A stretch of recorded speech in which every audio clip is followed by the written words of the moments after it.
first time I heard about it, I think like most people, you saw like a little blip on CNN or whatever news media you watch. It seemed really far away. It didn't feel like, at that time it was in China. Which, alarmed me, but I thought it's not going to come over here. Don't worry about it. And then here we are about a month and a half later. We begin tonight with that new warning from the CDC about the coronavirus here in the U.S., saying it is not a question of if, but when. I slowly started buying stuff as a precaution. Here at Hammer, when it started to change, it was like, what are we going to do? We didn't know what it was going to do to the people we support. But then there was also this optimism around, let's be on the front line of this and find ways to jump on this before it becomes a problem and be proactive. They started prompting us and letting us know that it was a possibility and how we needed to go out and kind of get supplies that we needed. So it was quite a daunting task. The first couple of weeks were kind of crazy.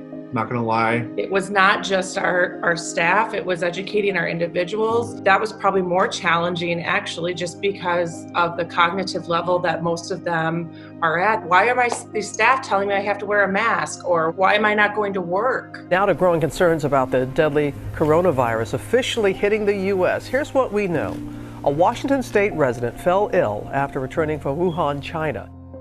Our staff are realizing that it's my job to follow the guidance from the government. It's my job to follow the hand washing procedures and the mask wearing procedures. And I don't want to be responsible for this person that I love and care for, something happening to them. I feel like the staff team as a whole has pretty much moved into this is just the new normal. The number of cases in the U.S. jumped again overnight to at least 102,000, with 1,600 deaths now.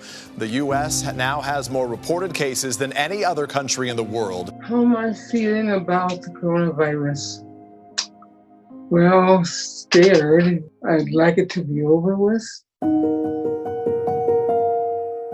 We have a program where an individual tested positive and passed away, and that it's gotten more real. It really challenged me because my brother lives at that home. What's going to happen to my brother? Am I going to see him again? I worked that house quite a bit, and so I know 3 of the individuals there pretty well and was concerned for them. We went through the process of immediately testing all of those people as well as the staff who had worked at that site. It so happened that all the individuals tested positive. It was really difficult because that made it more challenging for staff because they knew that they were always going to be exposed. The only way I could react and quote unquote help was to go help out at Lee Avenue. Tonight, America has just crossed that awful milestone.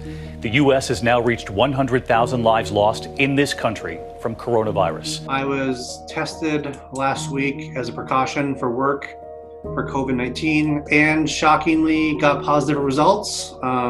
So I'm at home quarantined for 2 weeks. What happens now? We knew we needed to act quickly and we needed to get supplies to that program so that the staff would feel safe working there. But we also had to get staff who were willing to work there. I wasn't the favorite person at home with my wife.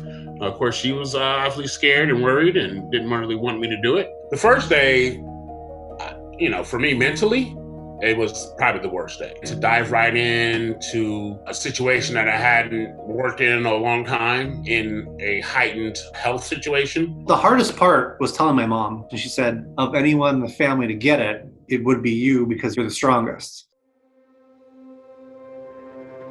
Initially, I think it was scary for people. When we got our first case, I think everybody freaked out. And then people started slowly stepping up to the plate. Working there gave me a lot of confidence that I can do this, that we can do this. So I think everybody just really rallied together, really just collaborating with one another to make sure that the needs of the people we support were met every day, no matter if it was a COVID site or not. Well, now it's getting a little bit easier because my job is doing the virtual just like we're doing. Our head of nursing gave me the go-ahead that I was good to go because I had no symptoms, and I'm back. It's obviously a big relief. I'm not afraid anymore as I was before. Like, if we get someone to be positive, and to be honest, it will happen. I feel confident that staff team will be ready to go. We're team players around here, so it's like, with him being gone, it was like, we pick up that slack. That's nothing. It's not in my nature to bail out when it's tough times. I'm not new to tough times, you know? So, you know, this right here is another, you know, stripe on my sleeve. As we move forward, I mean, we certainly don't expect this to go away anytime soon. The staff are getting the equipment that they need to stay safe. So now they're feeling more confident. And I think that as we move forward through this and as we probably see more cases, I think staff will just rise to the occasion. I think they're just going to be there and do it because that's the job they love and it's the people they love and they want to take care of them. People here have a spunk. It shows they're alive. It shows they have an opinion. It shows they will fight for what they want, even if it's not realistic sometimes. They mean a lot because if it weren't for them, I wouldn't enjoy my job. I am one of those people that always will root for the underdog and therefore help the underdog. The ones that are less fortunate aren't expected to do some of the things that they do, but with a little bit of help, they're able to accomplish amazing things.